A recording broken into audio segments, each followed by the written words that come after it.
Hello friends, welcome to inspire study. आज के इस क्लास में हम लोग ज्ञानबिंदु जीएस एकेडमी का 2025 लेटेस्ट नोट्स का क्लास नंबर 12 को कवर करेंगे। अभी देखिए, बिहार के अंतर्गत वैकेंसी का दौर आपका शुरू हो गया है और बिहार पुलिस कांस्टेबल का फिजिकल एंड होने के बाद करेंटली अभी आपका नोटिफिकेशन आ गया है, जिसमें कि 18 मार्च से आपके फॉर्म आपके भरे जा रहे हैं। टोटल पदों की संख्या आपके 19,838 है, जो कि इतिहास में पहली बार इतनी बड़ी संख्या में वैकेंसी आपके लगातार बिहार पुलिस कांस्टेबल का रिलीज हो रहा है। और इसका मुख्य कारण है बिहार में इलेक्शन। और देखिए, इसका जो इलेक्शन के कारण से जो एग्जाम है इसका, ये बिहार विधानसभा चुनाव से पहले ही आपका कंडक्ट हो जाएगा। तो आप सभी लोग पूरी तरीके से प्रिपेयर रहिए। और बिहार एसआई का भी वैकेंसी और जो है आपका बिहार एसएससी सीजीएल 4 का वैकेंसी आपके काफ़ी जल्दी आ रही है। इसके अलावा भी काफ़ी सारे वैकेंसी का भी नोटिफिकेशन आपका आया है, जैसे कि अभी आपका बीआरओ का भी बिहार के अंतर्गत से नोटिफिकेशन आया है, जिसका कि सारा कुछ आपका अप्रूवल आ गया है। तो आप सभी लोग पहले से प्रिपेयर रहिए। अगर आप नए छात्र हैं तो चैनल को सब्सक्राइब करके बेल आइकन को प्रेस कर लेना, क्योंकि यहाँ पर जितनी भी आपको मटेरियल्स प्रोवाइड किया जाता है सिस्टमेटिक तरीका से सारा कुछ आपका प्रोवाइड किया जाता है। अगर आप टेलीग्राम चैनल के साथ ऐड नहीं है तो वीडियो के डिस्क्रिप्शन बॉक्स में टेलीग्राम का लिंक डाला गया है, तो आप टेलीग्राम को भी ज्वाइन करें, जहाँ पर कि कंप्लीट आपको अलग अलग तरह के एग्जाम का लेटेस्ट एडिशन आपका बुक और जितनी भी आपका नोट्स होता है, मटेरियल्स होता है, ये सारा कुछ आपको फ्री ऑफ कॉस्ट आपको प्रोवाइड किया जाता है। तो आइए क्लास को कंटिन्यू करते हैं। अगर बिहार पुलिस कांस्टेबल के लिए भी अगर आप तैयारी कर रहे हैं तो आप इस क्लास को अवश्य लगाएं, क्योंकि क्वेश्चंस आपको जो है सभी तरह से आपको प्रिपेयर रखना पड़ेगा। तो चलिए फ्रेंड्स, क्लास को कंटिन्यू करते हैं। तो आज का पहला प्रश्न आपके सामने आ चुका है।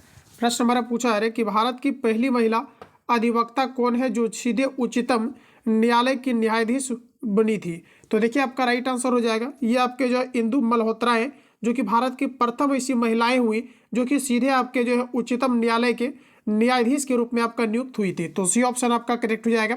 चलिए, अगला प्रश्न हमारा कहा जा रहा है कि निम्नलिखित में से भारत के किस मुख्य न्यायाधीश ने राष्ट्रपति के रूप में भी काम किया है? तो देखिए फ्रेंड्स, आपका राइट आंसर हो जाएगा जस्टिस एम हिदायतुल्लाह, जो कि आपको जो है न्यायाधीश के रूप में जो है इन्होंने राष्ट्रपति के रूप में भी काम किया है। तो आपका पहला ऑप्शन करेक्ट हो जाएगा। बड़ा ही इंपॉर्टेंट क्वेश्चन है, तो प्रॉपर तरीका से याद रखेंगे कि भारत के जो है किस मुख्य न्यायाधीश ने राष्ट्रपति के रूप में भी काम किया है। तो आपका राइट आंसर हो जाएगा जस्टिस एम हिदायतुल्लाह। पहला ऑप्शन आपका करेक्ट है। चलिए, अगला क्वेश्चन देखिए। नेक्स्ट हमारा पूछा जा रहा है कि सर्वोच्च न्यायालय में न्यायाधीश नियुक्त होने के लिए व्यक्ति को कम से कम कितने वर्ष उच्च न्यायालय का एडवोकेट होना चाहिए? ये फ्रेंड्स आपके बिहार एसआई और बिहार पुलिस कांस्टेबल दोनों का पूछा हुआ क्वेश्चन है। तो देखिए, इसमें वर्क एक्सपीरियंस आपके कम से कम आपको 10 ईयर्स का होनी चाहिए। बी आपका करेक्ट हो जाएगा। अगर कोई भी व्यक्ति सर्वोच्च न्यायालय में न्यायाधीश जो है के पद पर नियुक्त होना चाहता है तो कम से कम इन्हें जो है उच्च न्यायालय में 10 वर्ष का एडवोकेट होना चाहिए। ऑप्शन आपका बी करेक्ट हो जाएगा। अगला प्रश्न है कि वर्तमान में सर्वोच्च न्यायालय के मुख्य न्यायाधीश का वेतन कितना है? वर्तमान में सर्वोच्च न्यायालय के मुख्य न्यायाधीश का वेतन कितना है? तो आपका राइट आंसर हो जाएगा 2.80 लाख रुपया है।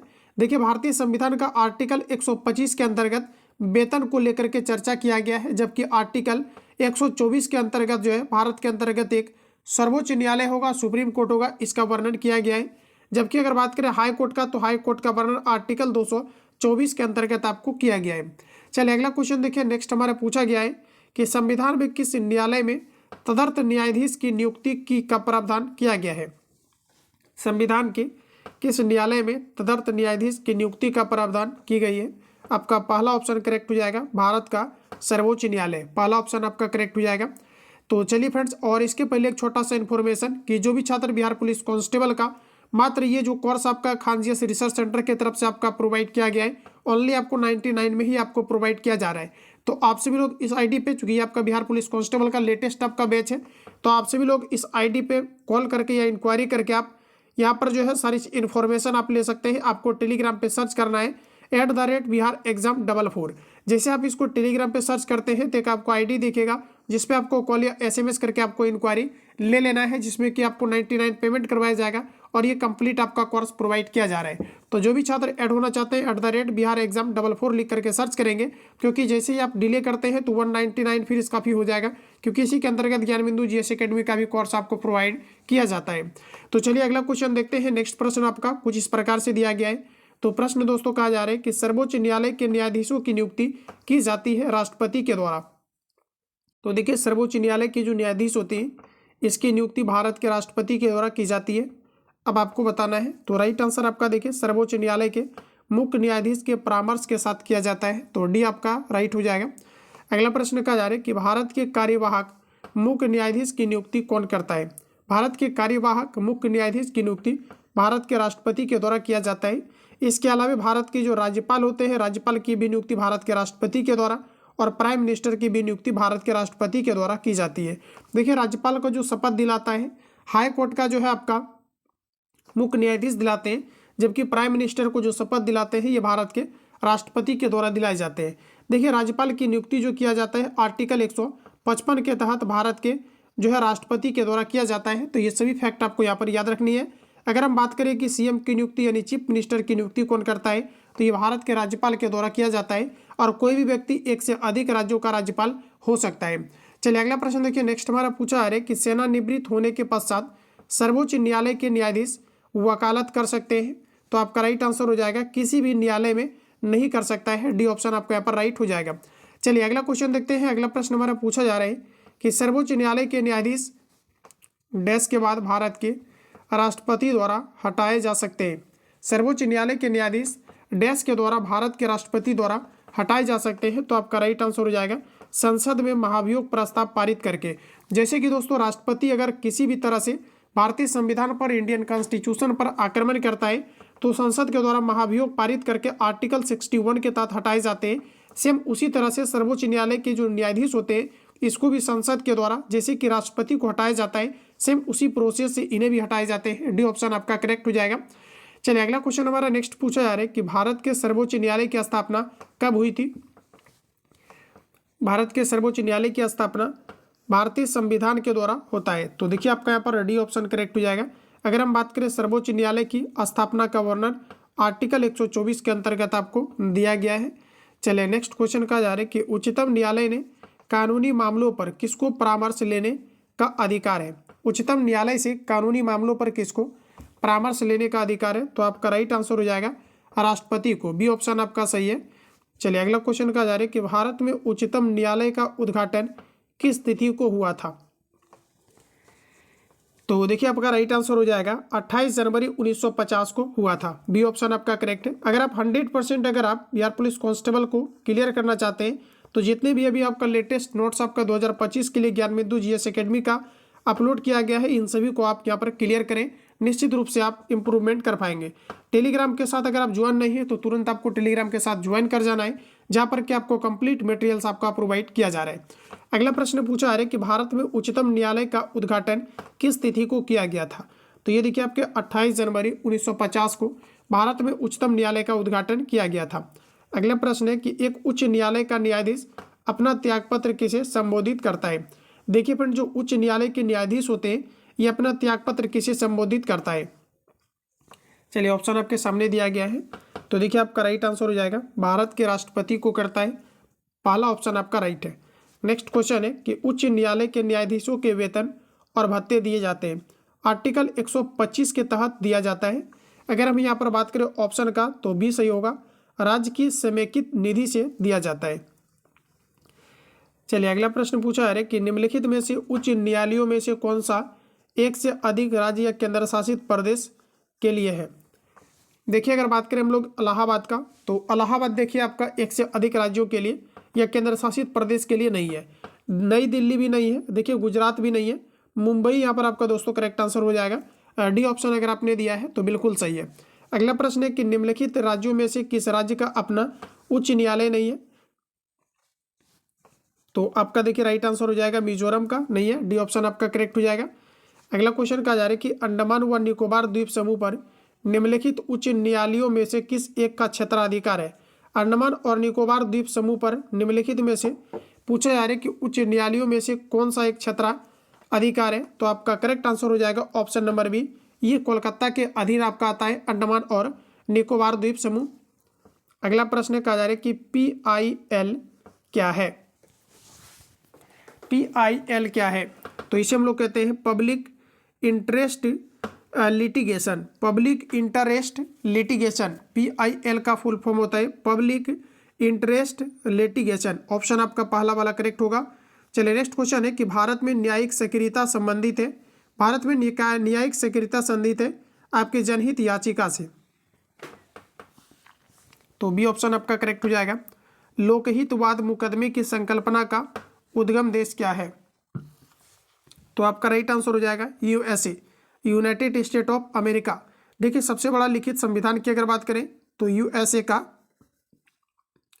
नहीं होगा। सबसे पहले जो लिखित संविधान लागू किया गया था ये दोस्तों आपके अमेरिका के अंतर्गत किया गया था। अगर हम बात करें सबसे बड़ा लिखित संविधान तो देखिए ये आपका भारत का है, और जो भारत का संविधान है ये अमेरिका से ज़्यादातर आपके प्रभावित है। तो यहाँ पर देखिए आपका पहला ऑप्शन ऑप्शन नंबर आपका सी करेक्ट हो जाएगा। लोकहितवाद की संकल्पना का उद्गम देश क्या है? तो आपका राइट आंसर हो जाएगा यूएसए। देखिए यूएसए के अंतर्गत जो राष्ट्रपति का कार्यकाल होता है ये आपके 4 वर्ष का होता है, जबकि अपने भारत के अंतर्गत राष्ट्रपति का जो कार्यकाल होता है ये टोटल आपके 5 वर्ष का होता है। इस प्रकार के आप सभी चीज़ों को याद रखेंगे। अमेरिका के अंतर्गत दोहरी नागरिकता है, जबकि भारत के अंतर्गत एकहरी नागरिकता है। चलिए अगला प्रश्न हमारा कहा जा रहा है कि निम्नलिखित में से कौन भारत के संविधान का अभिरक्षक है? भारतीय संविधान का अभिरक्षक भारत का उच्चतम न्यायालय है। डी ऑप्शन आपका करेक्ट हो जाएगा। चलिए अगला क्वेश्चन कहा जा रहा है कि भारतीय न्यायिक व्यवस्था में जब जन याचिका को शामिल किया जाता है तो उस समय भारत के मुख्य न्यायाधीश कौन थे? तो आपका राइट आंसर हो जाएगा पी.एन. भगवती थे।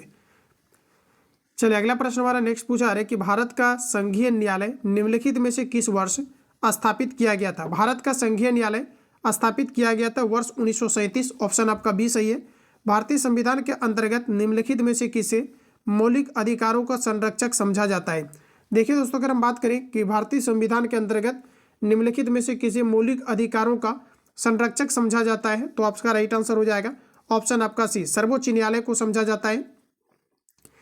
चलिए नेक्स्ट क्वेश्चन है कि भारतीय सर्वोच्च न्यायालय ने किस मुकदमे या मुकदमों में सर्वप्रथम संविधान के मूल ढांचे का सिद्धांत दिया था? तो आपका राइट आंसर हो जाएगा केशवानंद भारती बनाम केरल राज्य। बी ऑप्शन आपका करेक्ट हो जाएगा। देखिए याद रखेंगे आर्टिकल 368 के तहत आपको दिया गया है कि भारतीय संविधान के मूल ढांचे में परिवर्तन नहीं किया जा सकता है, और भारतीय संविधान का संशोधन आर्टिकल 368 के अंतर्गत आपको की जाती है। अगला प्रश्न है कि भारत के उच्च न्यायालय ने न्यायाधीशों की वर्तमान स्वीकृत संख्या क्या है? भारत के उच्च न्यायालय के न्यायाधीशों की वर्तमान संख्या कितनी है? 20, 25, 30, 34। तो हमारा राइट आंसर हो जाएगा टोटल 34 है। डी ऑप्शन आपका राइट है। अगला प्रश्न है कि भारत के उच्चतम न्यायालय में न्यायाधीशों की संख्या में वृद्धि करने की शक्ति किसमें निहित है? तो बी ऑप्शन आपका राइट हो जाएगा, ये आपके संसद के पास है। अगला प्रश्न हमारा पूछा रहा है कि भारतीय सर्वोच्च न्यायालय में न्यायाधीशों की नियुक्ति कौन करता है? भारतीय सर्वोच्च न्यायालय में न्यायाधीश की नियुक्ति किनके द्वारा की जाती है? तो आपका राइट आंसर हो जाएगा भारत के राष्ट्रपति के द्वारा की जाती है। अगला प्रश्न है कि सर्वोच्च न्यायालय के न्यायाधीशों की सेवानिवृत्ति की आयु क्या है? सर्वोच्च न्यायालय के न्यायाधीशों की सेवानिवृत्ति की आयु क्या है? देखिए जो रिटायर करते हैं फ्रेंड्स आपका 60 आपके 5 ईयर्स में करते हैं। बी ऑप्शन आपका करेक्ट हो जाएगा। बिहार एसआई का रिपीट किया हुआ क्वेश्चन है, ऑप्शन आपका सी करेक्ट हो जाएगा। चलिए अगला प्रश्न हमारा नेक्स्ट पूछा रहे कि सर्वोच्च न्यायालय के न्यायाधीशों को भारत के राष्ट्रपति द्वारा हटाया जा सकता है? तो आपका देखिए राइट आंसर हो जाएगा ऑप्शन आपका डी, संसद में महाभियोग प्रस्ताव पारित करके हटाए जा सकते हैं। अभी करेंटली मैंने इन चीज़ों को आपको कवर भी कराया है, तो डी ऑप्शन आपका करेक्ट हो जाएगा। चलिए अगला क्वेश्चन है कि निम्नलिखित में से कौन भारत के संविधान का अभिरक्षक माना जाता है? तो भारत का जो सर्वोच्च न्यायालय है यह भारतीय संविधान का अभिरक्षक माना जाता है। तो वैसे भी हमारा राइट आंसर हो जाएगा भारत का उच्चतम न्यायालय। डी ऑप्शन आपका करेक्ट हो जाएगा। चलिए अगला क्वेश्चन देखिए नेक्स्ट पूछा जा रहा है कि भारतीय संविधान के किस अनुच्छेद के अंतर्गत सर्वोच्च न्यायालय भारतीय नागरिकों के मौलिक अधिकारों की सुरक्षा करता है? भारतीय संविधान का ये कौन सा आर्टिकल है जिसके अंतर्गत सर्वोच्च न्यायालय भारतीय संविधान की सुरक्षा करता है? तो आपका राइट आंसर हो जाएगा आर्टिकल 32। किसी भी प्रकार का फंडामेंटल राइट्स का अगर हनन होता है तो आर्टिकल 32 के तहत भारतीय संविधान का जो रक्षा किया जा सकता है, क्योंकि आर्टिकल जो आपके 32 है इनके तहत सर्वोच्च न्यायालय रिट जारी करती है। और जबकि अगर हम बात करें हाई कोर्ट का, तो हाई कोर्ट जो होता है आर्टिकल 226 के तहत आपकी रिट जारी करता है। यही कारण है कि संविधान का जो रीड कहा जाता है आर्टिकल 32 को कहा जाता है, और इसे संवैधानिक उपचारों का अधिकार भी कहा जाता है। तो डी ऑप्शन आपका राइट हो जाएगा। अगला प्रश्न कहा जा रहा है कि भारतीय संविधान की व्याख्या करने का अंतिम अधिकार किसे प्राप्त है? तो बी ऑप्शन आपका राइट हो जाएगा अटॉर्नी जनरल ऑफ इंडिया को भारतीय संविधान की व्याख्या करने का अंतिम अधिकार किसे प्राप्त है, तो अटॉर्नी जनरल ऑफ इंडिया। नहीं दोस्तों, यहाँ पर आपका राइट आंसर हो जाएगा ये सर्वोच्च न्यायालय को है। डी ऑप्शन अगर आपने दिया है तो यहाँ पर आपका बिल्कुल करेक्ट हो जाएगा। चलिए नेक्स्ट क्वेश्चन हमारा देखिए पूछा जा रहा है, आधारभूत ढांचे का संवैधानिक सिद्धांत निम्न में से किसके द्वारा आविष्कृत किया गया। आधारभूत जो है, आधारभूत ढांचे का संवैधानिक सिद्धांत निम्नलिखित में से किसके द्वारा आविष्कृत किया गया, तो बी ऑप्शन आपका राइट हो जाएगा, न्यायपालिका के द्वारा। निम्नलिखित में से किस वाद में उच्चतम न्यायालय ने संविधान के मूल ढांचे का सिद्धांत प्रतिपादित किया था। तो देखिए आपका राइट आंसर हो जाएगा केशवानंद भारतीय वाद विवाद। अगला प्रश्न है कि सबसे कम अवधि के लिए भारत के मुख्य न्यायाधीश कौन थे। सबसे कम अवधि के लिए भारत के मुख्य न्यायाधीश कौन थे, तो आपका राइट आंसर हो जाएगा कमल नारायण सिंह। ऑप्शन आपका डी करेक्ट हो जाएगा। चलिए अगला प्रश्न है कि जनहित याचिका की शुरुआत किसके द्वारा की गई थी। जनहित याचिका की शुरुआत किया गया था आपका न्यायिक पहल के द्वारा। ऑप्शन सी सही है।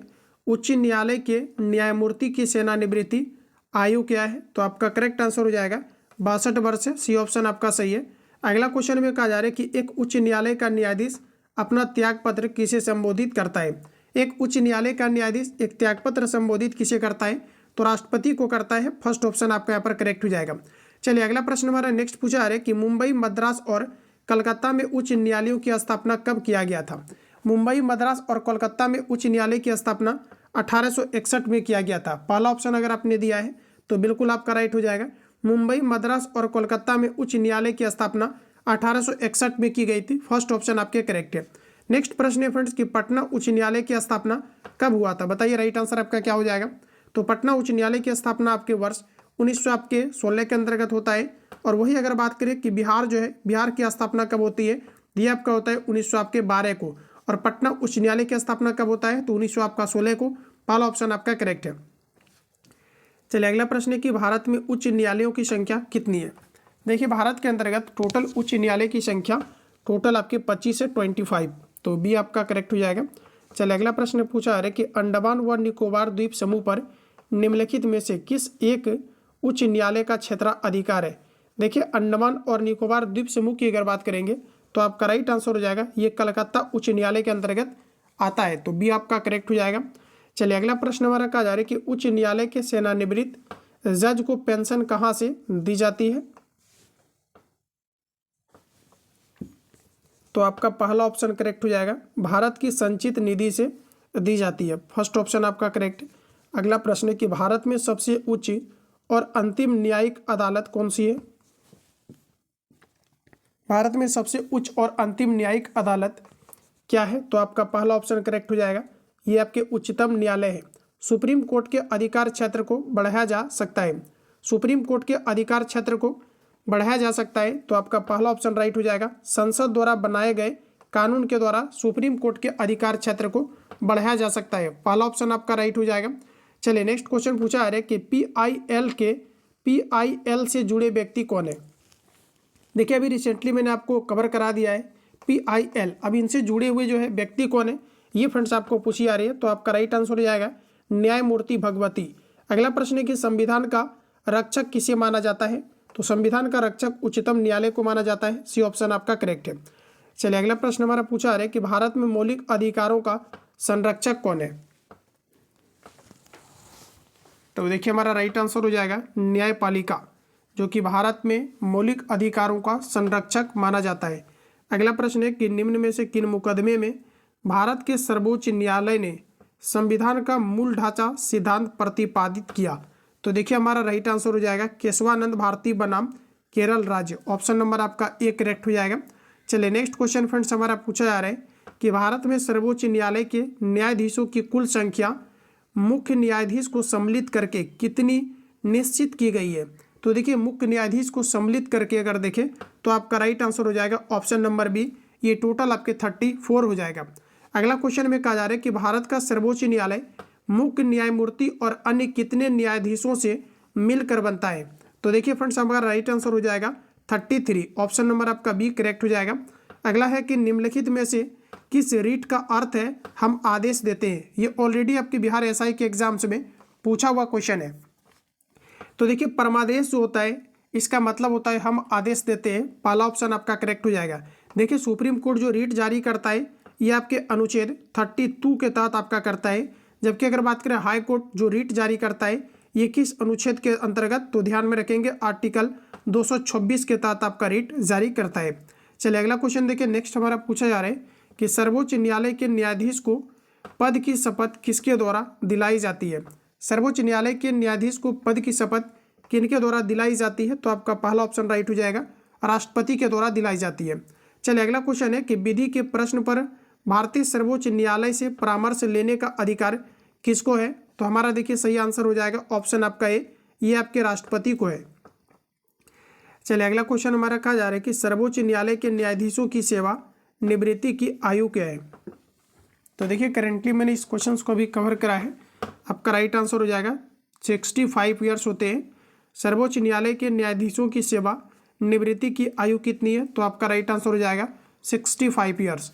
नेक्स्ट क्वेश्चन है सर्वोच्च न्यायालय के मुख्य न्यायाधीश की नियुक्ति की जाती है। सर्वोच्च न्यायालय के मुख्य न्यायाधीश की नियुक्ति किया जाता है राष्ट्रपति के द्वारा, तो डी आपका करेक्ट हो जाएगा। भारत के राष्ट्रपति के द्वारा सर्वोच्च न्यायालय के मुख्य न्यायाधीश की नियुक्ति की जाती है। अगला प्रश्न हमारा नेक्स्ट कहा जा रहा है कि उच्च न्यायालय के मुख्य न्यायाधीश की नियुक्ति करते हैं, तो फ्रेंड्स ये किया जाता है राष्ट्रपति के द्वारा। राष्ट्रपति के द्वारा उच्च न्यायालय के मुख्य न्यायाधीश की नियुक्ति की जाती है, तो आपका पहला ऑप्शन करेक्ट हो जाएगा।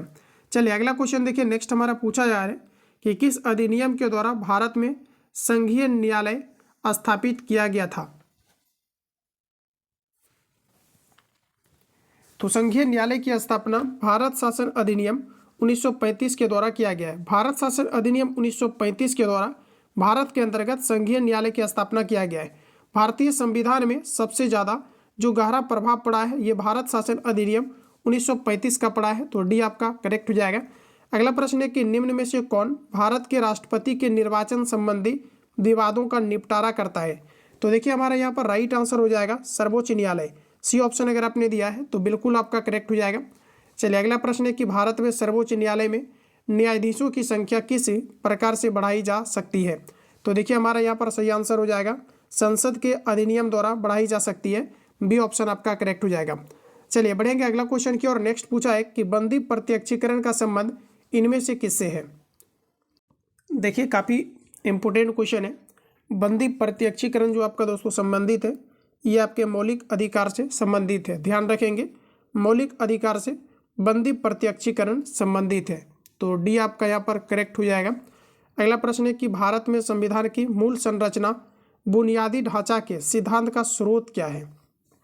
तो हमारा राइट आंसर हो जाएगा न्यायिक व्याख्या, बी आपका राइट हो जाएगा। भारत में संविधान की मूल संरचना सिद्धांत स्रोत क्या है, तो बी आपका करेक्ट हो जाएगा न्यायिक व्याख्या। अगला प्रश्न हमारा कहा जा रहा है कि निम्न में से कौन कभी भारत का मुख्य न्यायाधीश नहीं रहा है। देखिए भारत का मुख्य न्यायाधीश कभी भी नहीं रहा है आपका डी.बी. चंद्रचूड़। अगर हम बात करें तो देखिए यहाँ पर आपका और भी दिया गया है, जैसे आपका MC महाजन है या PN भगवती है या S मुखर्जी है, तो ये सभी आपके रह चुके हैं। चलिए अगला प्रश्न हमारा नेक्स्ट पूछा है कि निम्न में से किस उच्च न्यायालय के सेवा अधिकार में अंडमान एवं निकोबार द्वीप समूह आते हैं। तो देखिए बात करें हम लोग अंडमान और निकोबार द्वीप समूह का, तो ये कलकत्ता उच्च न्यायालय के अंतर्गत अंडमान और निकोबार द्वीप समूह आते हैं, तो आपका पहला ऑप्शन करेक्ट हो जाएगा। देखिए प्रश्न आपके पूछे आते हैं कि जो आपके 10 डिग्री चैनल होते हैं ये किसे पृथक करता है। तो देखिए याद रखिएगा ये दोस्तों आपके अंडमान और निकोबार द्वीप समूह को पृथक करती है। अगला प्रश्न है कि भारतीय संविधान का कौन सा अनुच्छेद संघ राज्य क्षेत्रों के लिए उच्च न्यायालयों से संबंधित है। तो आपका करेक्ट आंसर हो जाएगा आर्टिकल 241।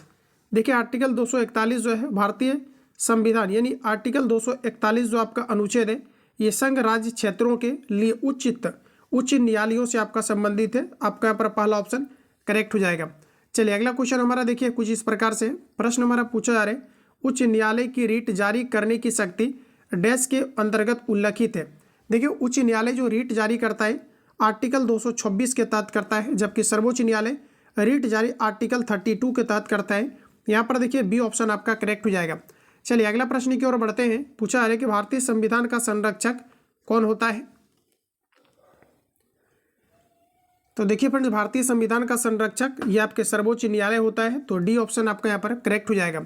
चलिए अगला प्रश्न हमारा पूछा है कि भारतीय संविधान के अनुच्छेद 124 के एक प्रावधान के अनुसार सर्वोच्च न्यायालय का न्यायाधीश डैश वर्ष की आयु तक अपने पद पर आसीन रह सकता है। देखिए सर्वोच्च न्यायालय के जो न्यायाधीश होते हैं ये कितने वर्ष तक रह सकते हैं, तो आपका राइट आंसर हो जाएगा 65 ईयर्स तक रहते हैं। अगला प्रश्न है कि भारत के संविधान के डैश के खंड 2 के अनुसार भारत के राष्ट्रपति भारत के मुख्य न्यायाधीश की नियुक्ति करते हैं। तो देखिए भारतीय संविधान के किस अनुच्छेद के अंतर्गत भारत के राष्ट्रपति जो होते हैं ये मुख्य न्यायाधीश की नियुक्ति करते हैं। तो फ्रेंड्स आपका राइट आंसर हो जाएगा आर्टिकल 124 के खंड 2 के अनुसार भारत के राष्ट्रपति भारत के अंतर्गत मुख्य न्यायाधीश की नियुक्ति करते हैं। तो ध्यान में रखेंगे, पहला ऑप्शन अगर आपने दिया है तो बिल्कुल आपका करेक्ट है। अगला क्वेश्चन में कहा जा रहा है कि निम्नलिखित में से कौन सा विकल्प न्यायपालिका की स्वतंत्रता का सबसे अच्छा वर्णन करता है। न्यायपालिका की स्वतंत्रता का सबसे अच्छा वर्णन करता है न्यायाधीशों को बिना किसी भय या पक्षपात के अपना कार्य करने में सक्षम होना चाहिए। ऑप्शन नंबर आपका बी करेक्ट हो जाएगा। चलिए अगला क्वेश्चन की ओर चलते हैं। नेक्स्ट प्रश्न हमारा कुछ इस प्रकार से दिया गया है। प्रश्न पूछा है कि दिल्ली उच्च न्यायालय की स्थापना किस वर्ष किया गया था। 1956, 1948, 1966, 1962।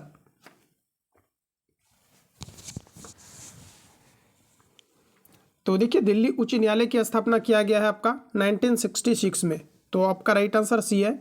उच्च विकल्प का चयन करें जो भारतीय संसद की भूमिका का समर्थन नहीं करता है। हमारा पहला स्टेटमेंट दिया गया है राष्ट्रीय सरकार का चयन करना, ये तो सही है। कानून बनाने का कार्य करना सही है। सरकार को नियंत्रित मार्गदर्शन और जो है आपका सूचित करना, ये भी आपका करेक्ट है। यानी कि आपका डी दोस्तों आपका गलत हो जाएगा। सरकार के विभिन्न स्तरों के मध्य विवादों का निपटारा करना और निर्णय पारित करना, ये बिल्कुल भी इनका नहीं है, ये आपके सर्वोच्च न्यायालय के अंतर्गत आता है। नेक्स्ट क्वेश्चन में कहा जा रहा है कि भारत के किन 3 शहरों में उच्च न्यायालयों की स्थापना सबसे पहले की गई थी। देखिए सबसे पहले उच्च न्यायालय की स्थापना कोलकाता, बॉम्बे और मद्रास के अंतर्गत किया गया था। तो बी ऑप्शन आपका करेक्ट हो जाएगा। तो देखिए आज के इस क्लास को हम लोग यहीं पर खत्म करते हैं, क्योंकि जितनी भी आपका चीज़ें था इसको मैंने कवर करा दिया है 70 क्वेश्चन नंबर 74 तक। इसके बाद जो क्लास आपका आएगा उसमें हम लोग क्वेश्चन नंबर 75 से कवर करेंगे। तो आज के इस क्लास को हम लोग यहीं पर खत्म करते हैं। बाकी किसी प्रकार का डाउट या संशय हो तो आप कमेंट बॉक्स में अपना फीडबैक दे सकते हैं। अगर आप चैनल पर पहली बार आए हैं तो चैनल को तुरंत सब्सक्राइब करके बेल आइकन को प्रेस कर लेना, ताकि आने वाली क्लास का नोटिफिकेशन आपको टाइम टू टाइम मिले। तो मिलते हैं नेक्स्ट क्लास में, तब तक के लिए जय हिंद, बेस्ट ऑफ लक।